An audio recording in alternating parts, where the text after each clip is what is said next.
Hey guys, Kev here. So the vaginal supremacist, Miss Anita Sarkeesian, feminazi extraordinaire, once said that once she discovered social justice, she started seeing racism and oppression and everything. Now I feel the same way. After I discovered Adorno and Alinsky and all these left-wing agitator authors, I started seeing left-wing propaganda in everything. The difference between myself and Miss Anita Sarkeesian is that I'm right and she's wrong, and I'm vindicated by facts. Facts like 87% of media reporting on Trump is negative. Facts like on average 2 minutes of every talk show host on late night TV is dedicated to bashing Trump. So we see that, and then we see the blatant hypocrisy and the blatant propaganda being pushed in our television shows now. And that's why I'm a little upset today, because the golden age of television, where we had shows like Breaking Bad, The Walking Dead, Justified, The Shield, shows like that, that golden age is dead now. And it was in the twilight of television we had such great shows. But now the left, as they ruin everything, has gone on to ruin television. And it's so hypocritical that these same people who want to push their propaganda on us, push feminism, push the idea that there's a rape culture, push all this stuff about racial injustice, they are the exact people who are destroying everything and create these systems of injustice.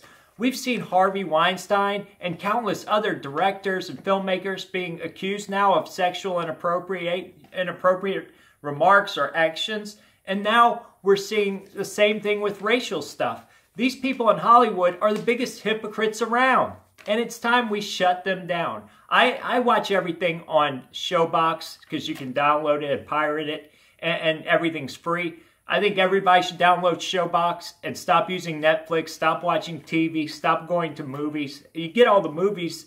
As soon as they're out, they come up on Showbox and these other apps. You don't have to pay for them, and do not support these artists. Same thing with music, and we'll talk about music one day. But today's show is actually about the propaganda in TV and the hypocrisy of it and how they're trying to brainwash your kids, how they attack the low IQ or the most naive and minds that they can still mold or try to brainwash, because they don't have any use for you anymore. And they don't care if you don't consume their product. These businesses are no longer about business. They're about pushing an agenda. And we see that with the NFL too. They don't care about money. They care about pushing their agenda. And the globalists and the corporations that are backing this, they're the same corporations the left complains about. They're using them as pawns, but we'll get into that later. Let's talk about these TV shows. And I'll start with the blatant, because there's the blatant and then there's the subtle. And the blatant is much more dangerous,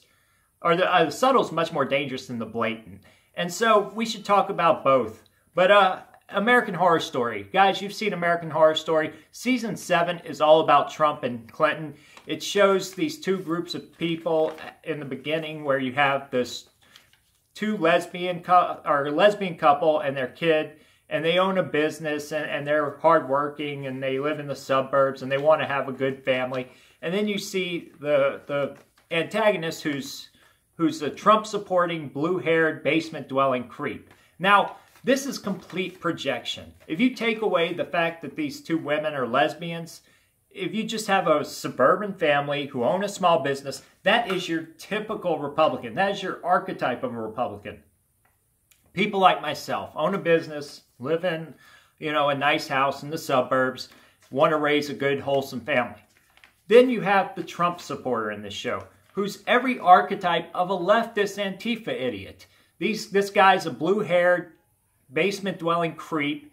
The only difference between him and Antifa is in the show he's supposed to be high IQ, and your Antifa idiots are very low IQ. But anyway, that aside, the archetypes are just blatant, and it's constantly attacks on Trump supporters. And they show all these guys attacking minorities, and everybody's racist who's white, everybody's sexist who's white. And the black woman is virtuous, to some extent. So are the lesbian women to some extent. Because everybody in American Horror Story's always got an angle or has some sort of bad sin they're committing. But, and when I say sin, I'm talking about Dante-type sins. But that was nice in the beginning. At least, you know, it was still scary and somewhat entertaining. Towards the end, it's become just cheap shots at people, and especially now, cheap shots at gays. And gays are overrepresented in this show. I mean, at least half the characters are gay in this show, and you're talking about, you know, a big cast of characters. But they've been taking cheap shots at gay men. They're portraying gay men as Nazis, or conservatives as closeted gay men who are Nazis.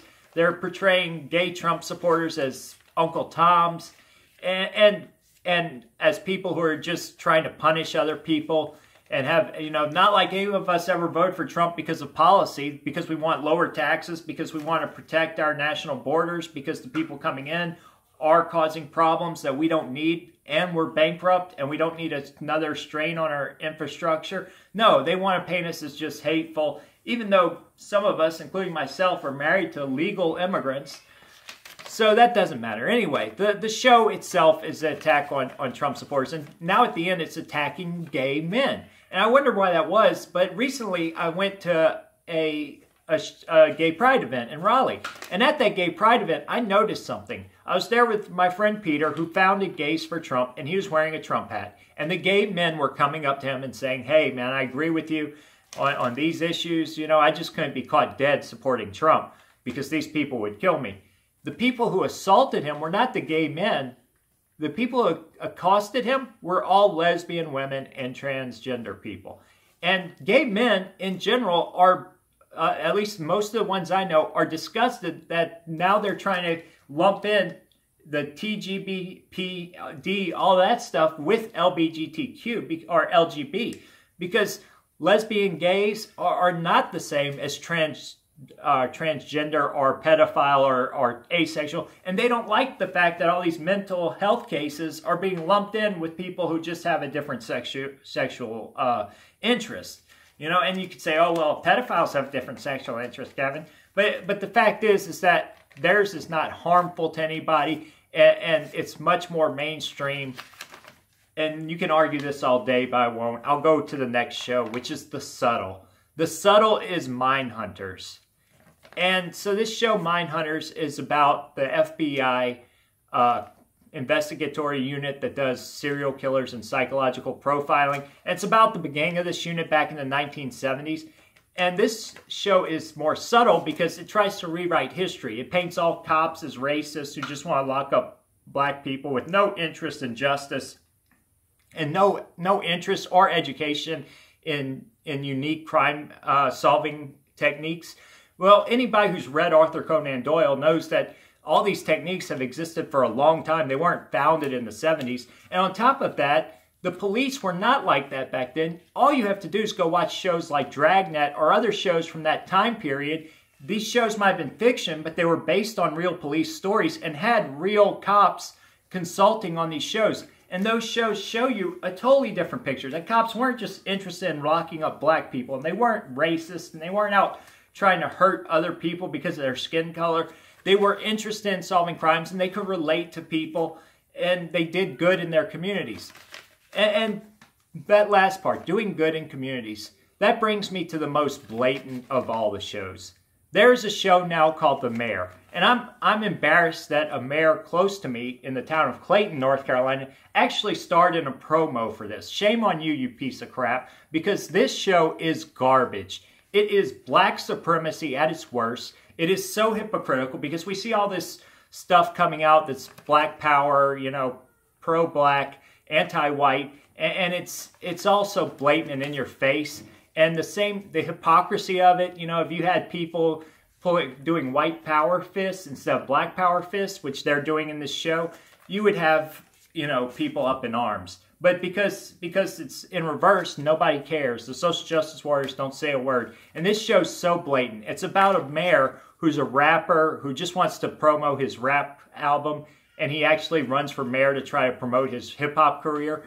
And it's typical garbage. The show's not funny, but it's worse than that because it promotes, first of all, it promotes gangster hip-hop culture, which is garbage. And, you know, no kids should be exposed to that stuff. I don't care what you say. The majority of it's horrible. Even there's a few rappers who are clean, like Will Smith. The rest of it's just total garbage. But on top of that, it's constantly pushing a pro-black agenda, and there's nothing wrong with being proud of your race or you know, pro a minority group or working for a minority group. But the way they push it is not, you know, I say it's pro-black, but it's black supremacy. And the way that they do this is very in your face, and they paint all white people as bumbling idiots who can't run a city and are stuck in old ways of thinking, and they treat the city in the show, they treat the city like it's a credit card, and they just go out and try to push all these programs, and they act like people were not trying to do stuff to help cities because of budgetary concerns, and they have a better way of doing it. And this is something you see with all leftists. They always think they can do things better. That's why when you remind them of Marx's failures, they just say, oh, well, those weren't real socialists, or those weren't real communists, because they always think that their ideas are new, that they're something, you know, different and progressive. But there's nothing new under the sun. Progressivism killed Rome. It killed all these other countries. It's been around for as long as humanity's been around. There's always been somebody who's like, hey, let's screw tradition. Let's do everything completely different and screw up our whole society. There's always been these people. And the show actually has a few things in it that are really bad and that are typical of a lot of these left-wing shows. And that is this adversarial relationship that they point out in this show, or they portray in the show, between blacks and whites, because it's always adversarial. And this is why I talk about the hypocrisy of Hollywood, because these directors who do have an adversarial relationship with blacks, who can't speak to black people, or can't speak to women without sexually assaulting them, that's a small minority of people, and that's usually in these liberal bubbles. The reason most people become liberals or become social justice warriors is because they have some sort of inner demon that they have to project on other people. They can't interact normally, or they have some hate inside of them that they want to project onto others. And so you see this all the time. You see with gun control. They don't trust themselves with guns because they commit all the crimes. Democrats have much higher crime rate, like 90% higher, or 90% of the crime is committed by Democrats versus Republicans. So you look at stuff like that and you see it's a big gap. And these people are the ones committing all the violent crime. And so they don't trust themselves with guns, so you shouldn't have a gun. But we see this all the time. And they do the same with this show. They paint this adversarial relationship between blacks and whites. And in this show, the last episode was particularly disturbing because the guy wanted to throw a Halloween party, and he told the police chief that, you know, they treated the police like they are just going out shooting blacks, and they joked about it in the show. And you wouldn't want to treat a police officer like that if you were the mayor, first of all. But second of all, you know, it's just painting a further picture that police are in a negative light and police are doing bad things. But at the end of the show, they tried to sort of change that narrative a little bit. So they said, well, oh, the police needs police over here now because the crime's gone up. Well, so they said, I guess they tried to say, well, that's an argument. So they put it in that show. Well, at the end of the show, they actually ended it where all the black families came in and told the mayor, well, you know, thanks for trying because nobody ever listened to us before. And this is the ultimate projection because these communities, these black communities, yes, nobody's listening to you because you voted in people like Maxine Waters or this stupid howdy-doody cowboy woman down in Florida or Charlie Rangel. Low IQ voters voting in low IQ, you know, Congress representative people or congressmen and representatives, senators, and these people are not representing them. In fact, they take the money and run. Maxine Waters does not live in her community or her district. Neither does this Wilson character. None of these people live in the areas that they're exploiting and race pimping. And that is why these places have the problems they have. If you look at any inner city, no matter where it is, any place that has high crime, even outside the city in the rural areas, you look at these places that have high crime, low income, high poverty, these areas have all been Democrat for ages.